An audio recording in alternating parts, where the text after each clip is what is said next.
It's without further ado, I introduce to the stage Professor Kate Pickett and Professor Richard Wilkinson to talk about the inner level, alternative visions when it comes to health, well-being and the economy. Let's have a listen.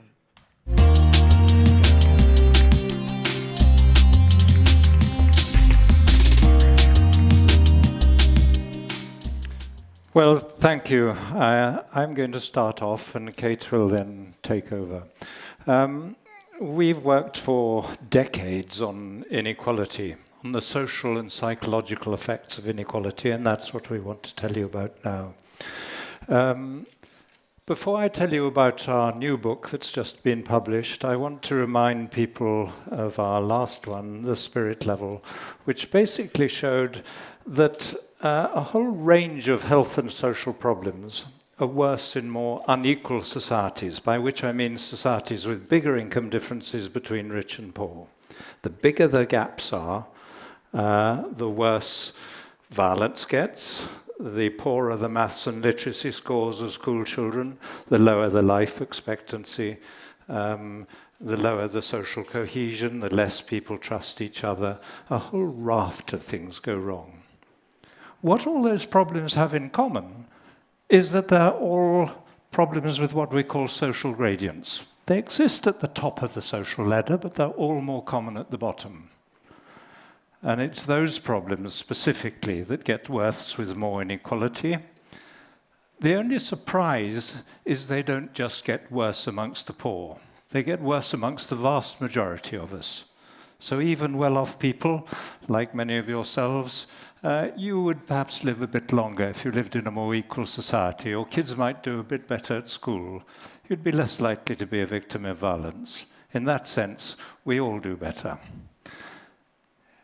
In our new book, what we've done is move beyond that to deal with the psychological effects of inequality. In a sense, how inequality affects us much more intimately and personally.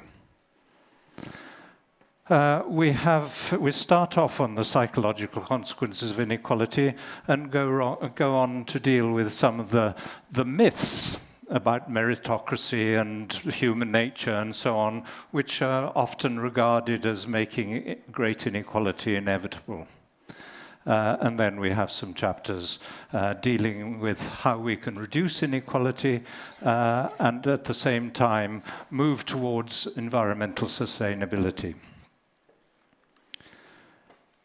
The basic issue, I suppose, in a sort of shorthand term, is that inequality changes the shape of the social pyramid. It's not something different from class and status. It's about whether we live in a society with a very steep social pyramid like that, or a much shallower one like that. So, in a sense, what inequality does is make class and status more important. It makes them more powerful influences on what happens to us in life. It makes them matter more to each of us. We judge each other in more unequal societies more by class and status. You know, the tendency, I think almost everyone has, to judge people's internal worth from their external wealth. But at the same time, we all become more worried about how others see and judge us. Where do people think you come in the social hierarchy? What do other people think of you? What about all the social comparisons? Do people think you're clever, or do they think you're stupid? Do they think you're attractive or unattractive? All those kind of anxieties, the social anxieties, seem to increase with greater inequality. I think this actually feeds into a sort of split our societies have from the sort of smiling way we present ourselves in photographs and so on and on Facebook, and the faces we show when we're photographed unawares, as in the lower picture there. That's taken outside Oxford Street Tube Station in London. The other actually comes from a Californian organization offering therapy and so on, because that's how they think we should all be, all smiling and happy rather than about to have nervous breakdowns, anxiety and so on, which actually is nearer the reality. The Mental Health Foundation just about a month ago said 3/4 of all adults felt so stressed they were overwhelmed and unable to cope sometime in the last year. Nearly a third had suicidal feelings as a result of stress. And half that number, 16% of adults, had self-harmed as a result of stress. And that's an appalling failure of our societies to produce well-being, as opposed to higher GNP or profits or whatever. You know, our societies are very inefficient ways of producing well-being, which is what really matters. And a lot of that is about inequality. I want to read you just a couple of quotes about the effects of these social anxieties on people at perhaps either end of the social scale. In an article in Oprah Winfrey's magazine, O Magazine, her style coach, called Martha Beck, discusses her experience of what she calls party anxiety. When exposed to other people, she says the real enemies are shame, fear, and cruel judgment. Beck says she is one of the millions of party-impaired people, social phobes, who dread party talk, who are petrified of saying something stupid, something that will reveal us as the jackasses we are, rather than the social maestros we wish we were. She says that she felt she needed a whole armory full of impressive weapons to survive a party, things like cleverness, thin thighs, social connections, and wealth. Every act, from choosing clothes to making small talk, is a fear-based defense against criticism. I think we must understand these social anxieties as playing a very major part in separating us. So we get less of the benefits of social interaction, conversation, and so on.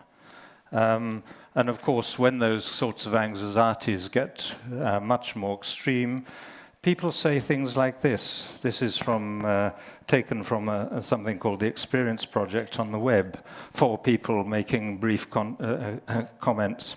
In social situations, I shut down. I tend to be awkward because I'm scared of people judging me and not liking me. So much so that I distance myself. I hear people laughing and I immediately think they're laughing at me, which is stupid, but I can't help it. Over the years, I've learned to embrace the loner lifestyle. Someone else says, sometimes I avoid anyone and everyone because I can't stand the thought of them judging me. I have panic attacks over something as simple as going to the checkout at Walmart. I do self-checkout so I don't have to talk to anyone. We all know these social anxieties to some degree. And I think what we show in our book is evidence that those get worse the more we live in a society where some people are valued so much higher than others. You know, that is a very powerful effect of inequality. And what is so crucial is, of course, the bread and butter, if you like, of health and happiness, shown in many, many studies looking at death rates or wound healing or studies of happiness, show that social relations are absolutely key. And it's there, the center of the damage that inequality does to our society.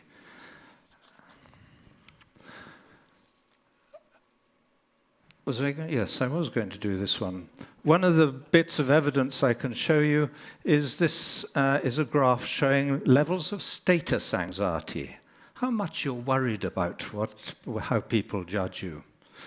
And you see along the bottom, they show deciles of the income distribution. So the poorest tenth of the population is on the left, and the richest tenth of the population is on the right.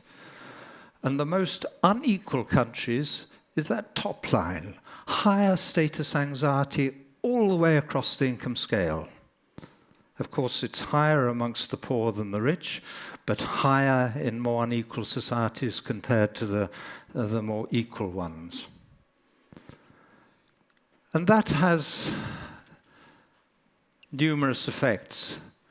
Kate is going to take you through some of those effects, but we've been very much helped by a very important study in the Psychological Bulletin by Sherry Johnson and colleagues, who showed they went through a vast amount of literature, research on mental illnesses and personality disorders, looking at how it relates to something, a section of our brain called the dominance behavioral system.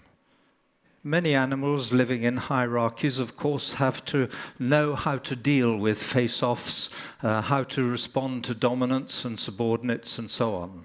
We have that too. But she shows how many mental illnesses and personality disorders are linked to things to do with dominance and subordination in our human societies. And Kate is going to take you through what that does to us.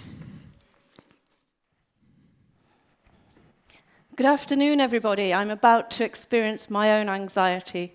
The threat of public speaking is one of the most stressful experiences that any human can have. So if anybody would like to swap, I'd be very welcome. Richard is quite correct that this work by Sherry Johnson really sort of underpinned our understanding of what we were finding when we were looking at mental illness in unequal and equal societies. And when she did her work, finding that depression and anxiety are linked to submission responses, and that a whole range of other mental health problems are linked to dominance responses, she didn't think, I think she was unaware of the fact that we know that mental illness is higher in more unequal societies. And so we talked to her and said, we think actually we'll find more of those dominance and submissive mental illnesses and disorders in more unequal societies. This chart shows mental illness in different countries in relation to income inequality, back from our last book, so published in 2009.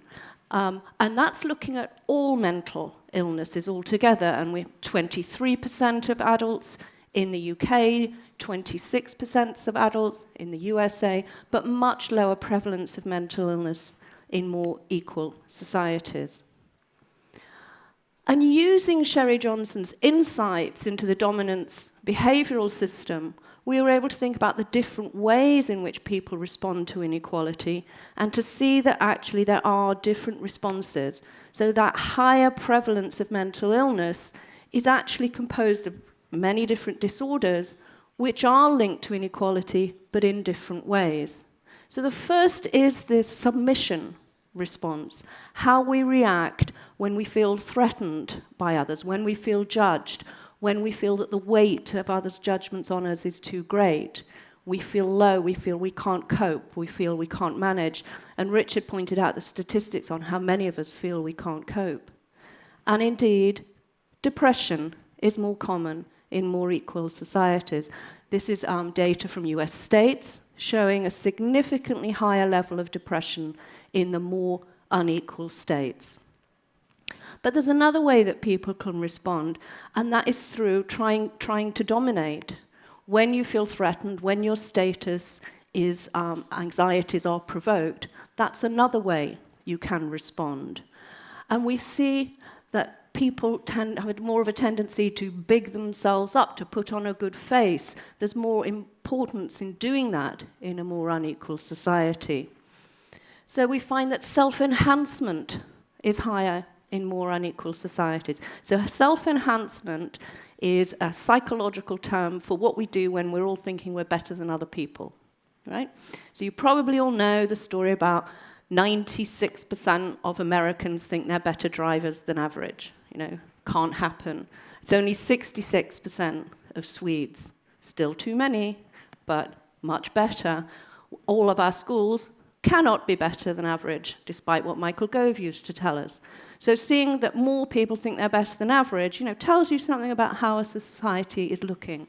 And in this study, psychologists found that from random samples of the population in more unequal societies, more people thought they were cleverer than others, better looking than others, nicer people, better drivers, etc., etc.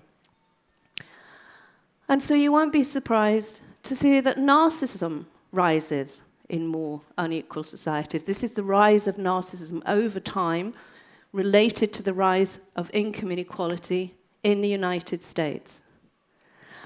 And there are many interesting studies of narcissism, and they're full of funny stories about narcissistic people, like the bride who wanted her wedding cake baked in the shape of herself, or the people who hire fake paparazzi to follow them around when they're going to a party, or the girl going to her high school prom who wanted the street closed down and a red carpet, etc., etc. But actually, narcissism is a disorder that causes huge distress to family, friends, colleagues of those who are narcissistic. And just imagine how terrible it would be if a narcissist rose to a position of power in a powerful nation. That would be a terrible, terrible consequence of huge inequalities. Sadly, schizophrenia and psychotic symptoms also much higher, significantly higher in more unequal societies. But other things go wrong when inequality rises, when status becomes more important and class and status get a harder grip on us. Because what we do to try and show that we have the status we so desire is we buy stuff. We consume things that will demonstrate to other people that we are not second-class goods because we own the first-class goods. Here's a picture of young women shopping in China. They're buying designer clothes. Incredibly, you can go on eBay now and buy the used designer carrier bags in case you can't afford the clothes. At least you can walk down the street carrying the right carrier bags. This kind of consumerism, it links into what those of you who were here for Kate Raworth's talk earlier know about the planetary boundaries. We can't go on and on consuming and consuming forever. We can't use up the world's resources in that way. And yet inequality is driving that consumerism and that over-consumption. So it's a real threat to our ability to move towards sustainable economies and a real threat to the pursuit of well-being in those societies. And when people start spending more, then we see that levels of debt go up. Here's debt rising with mental illness. And debt is one of the primary stresses for people and a huge cause of mental distress and mental illness. In more unequal societies, people work longer hours. So when you have that pressure of status and that pressure to consume, you're damaging the planet, you're damaging people in a vicious circle that I think it's going to be very, very challenging for us to get out of. There are so many solutions to income inequality, so many things we could do to reduce it. There's a whole smorgasbord of policy options that people could choose from. Some that will appeal more to those on the political left, some will appeal more to those on the right. We can reduce income differences before tax, or we can do it through redistributive mechanisms. We are hugely in favour, Richard and I, of progressive taxation and aggressive action on tax havens and tax avoidance. But the trouble with fiscal policy like that is any new government can come in and just overturn it, and we go back to the old ways. So what we're writing about in our new book is increasing economic democracy in all ways, so as to get greater equality more deeply embedded in society.